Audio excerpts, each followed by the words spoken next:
ગઈકાલે પાંચમા દિવસે વડોદરાના અકોટા વિસ્તારમાં આવેલ સનમૂન પાર્ક સોસાયટીમાં રહેતા ગાંધી પરિવારે અનોખો રીતે વિસર્જન કર્યું. સરસ માટીના ગણપતિ મૂકવામાં આવ્યા હતા.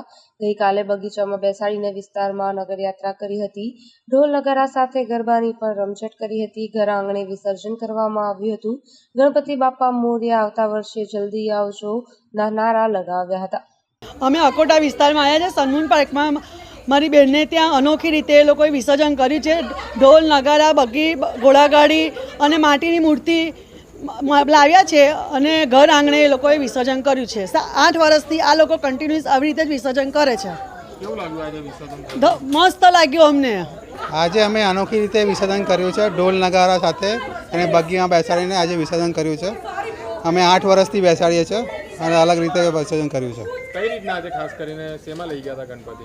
આજે અમે ઘોડાગાડી બગ્ગીમાં લઈ ગયા હતા ઢોલ નગારા સાથે અને ગરબા, રાસ ગરબા ને બધું કર્યું હતું.